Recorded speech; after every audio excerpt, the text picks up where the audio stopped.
Baik, bismillahirrahmanirrahim. Assalamualaikum warahmatullahi wabarakatuh. Innal hamdalillah nahmaduhu wa nasta'inuhu wa nastaghfiruh wa na'udzu billahi min syururi anfusina wa min sayyiati a'malina. May yahdihillahu fala mudhillalah wa may yudhlilhu fala hadiyalah. Asyhadu an la ilaha illallah wa asyhadu anna Muhammadan abduhu wa rasuluh la nabiyyahu wa rasulahu amma ba'du. Perkenalkan, nama saya Olivia Nazari dengan NPM 25250036 semester 2 Program Studi Pendidikan Agama Islam. Pada kesempatan kali ini saya akan mempresentasikan makalah saya yang berjudul Krisis Akhlak Peserta Didik di Era Digital, Perspektif Filsafat Pendidikan Islam dan Membentuk Insan Kamil. Oke, makalah ini membahas bagaimana perkembangan teknologi digital yang memberikan dampak positif bagi pendidikan, tetapi juga menghadirkan tantangan berupa krisis akhlak pada peserta didik. Dengan teknologi, remaja sekarang tumbuh dengan arus informasi yang serba cepat dan budaya instan. Hal ini membawa kemudahan sekaligus tantangan baru, terutama dalam membentuk karakter, etika, dan kemampuan membedakan mana yang benar dan mana yang salah. Perkembangan teknologi digital telah mengubah cara manusia itu dalam berpikir, berkomunikasi, dan memperoleh informasi. Di satu sisi, teknologi memberikan kemudahan bagi peserta didik untuk mengakses ilmu pengetahuan. Namun, di sisi lain juga muncul berbagai permasalahan, antara lain yaitu yang pertama, bully. Yang kedua, penyalahgunaan media digital. Yang ketiga, plagiarisme digital. Yang keempat, menurunnya etika komunikasi serta berkurangnya rasa hormat terhadap guru.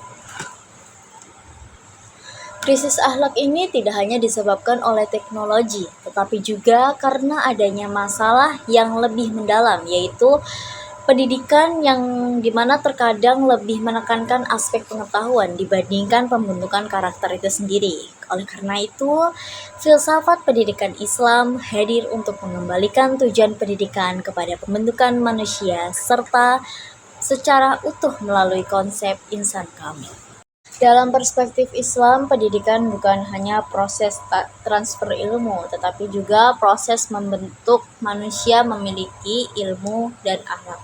Di sini ada 3 konsep penting. Yang pertama yaitu tarbiyah, proses pembinaan dan pengembangan manusia. Sebagai contoh, ketika seorang guru membina peserta didik agar berkembang secara menyeluruh, bukan hanya pintar secara akademik, tetapi juga memiliki sikap disiplin dan bertanggung jawab.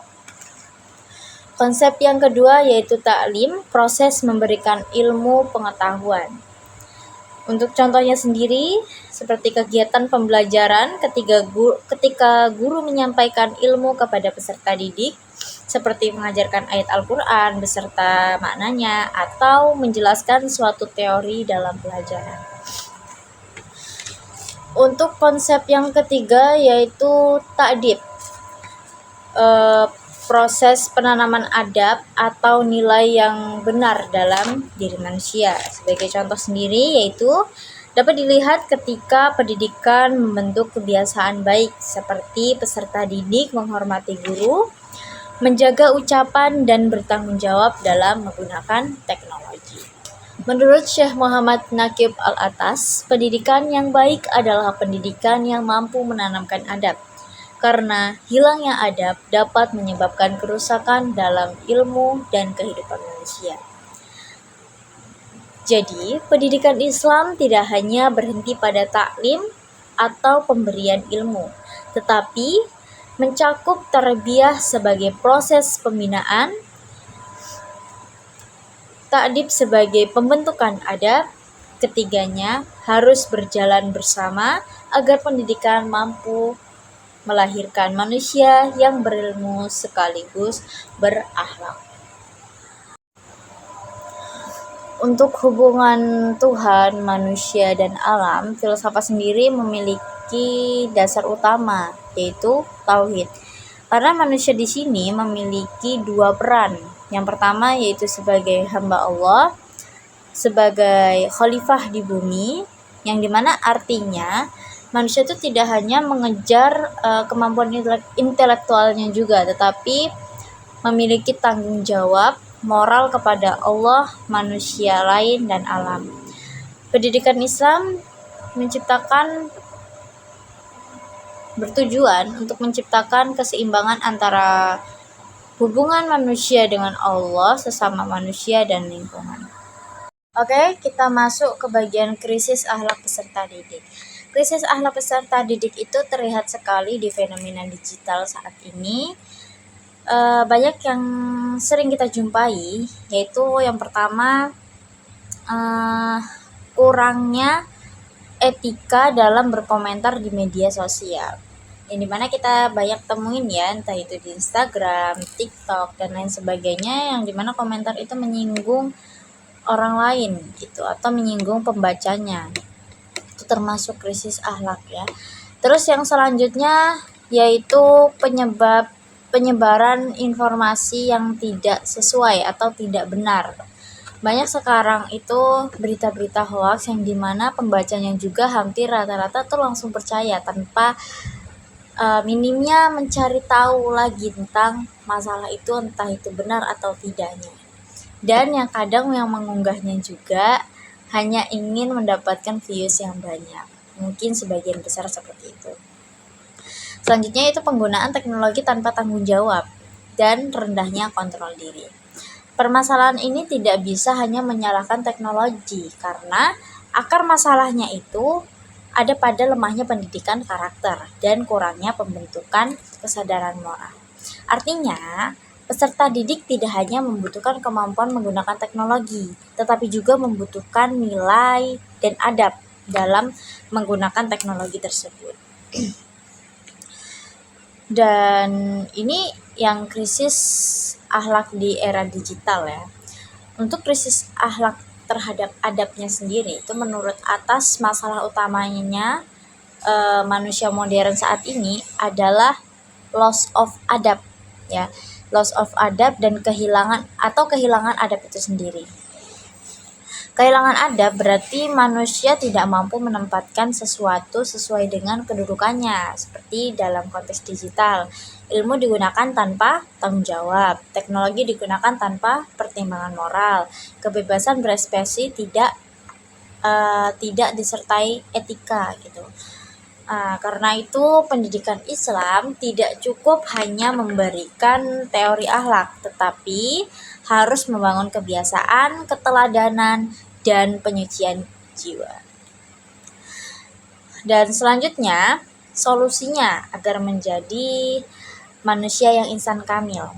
Konsep insan kamil sendiri merupakan tujuan pendidikan Islam, yaitu manusia yang seimbang antara iman, ilmu, dan amal. Manusia yang sempurna bukan hanya manusia yang pintar secara akademik, tetapi juga memiliki akhlak yang baik dan kesadaran spiritual. Dalam menghadapi era digital, insan kamil itu menjadi konsep penting agar peserta didik tidak hanya menjadi manusia yang cerdas di bidang teknologi aja, tetapi juga bijak dalam menggunakan teknologi tersebut. Selanjutnya yaitu pendidikan, pembebasan, dan tantangan digital. Makalah ini itu juga membahas tentang konsep pendidikan pembebasan dari Paulo Freire. Menurut Freire, pendidikan harus membuat manusia itu berpikir kritis, bukan hanya menerima informasi yang secara pasif. Hal ini memiliki hubungan dengan pendidikan Islam, karena Islam juga mengajarkan manusia untuk berkembang dan menggunakan akalnya sendiri. Namun, pendidikan Islam memberikan arah bahwa kebebasan tetap harus berdasarkan nilai tauhid. Untuk di era digital, peserta didik harus mampu berpikir kritis terhadap informasi dan tidak konsumen pasif dari teknologi. Perbandingan pendidikan Islam dan pendidikan Barat modern. Itu ada perbedaannya ya. Perbedaan utamanya yang pertama yaitu pendidikannya Islam, berdasarkan tauhid. ilmu berkaitan dengan nilai, dan tujuan akhirnya membentuk insan kamil, itu pendidikan Islamnya. Untuk pendidikan barat modern sendiri itu banyak menekankan rasionalitas, yaitu perkembangan individu dan keterampilan. Namun pendidikan Islam juga tidak menolak ilmu modern termasuk teknologi. Yang penting adalah bagaimana ilmu dan teknologi itu diarahkan untuk kemaslahatan manusia. Untuk kesimpulan dari makalah ini, krisis ala besar tadi di era digital itu bukan hanya masalah ke teknologi, tetapi merupakan masalah hilangnya orientasi nilai dalam pendidikan. Filsafat pendidikan Islam menawarkan solusi melalui konsep yaitu ta'dib, penanaman adab, insan kamil, manusia yang seimbang antara iman, ilmu, dan amal. Pendidikan Islam tidak hanya bertujuan menjauhkan peserta didik dari teknologi ya, tetapi membimbing mereka agar mampu menggunakan teknologi dengan tanggung jawab moral. Oke, demikian pemaparan dari saya. Semoga pembahasan ini dapat memberikan pemahaman bahwa pendidikan Islam memiliki peran penting dalam membentuk generasi digital yang tidak hanya cerdas secara intelektual, tetapi juga memiliki akhlak dan nilai spiritual. Mungkin cukup dari saya akhiri. Wassalamualaikum warahmatullahi wabarakatuh.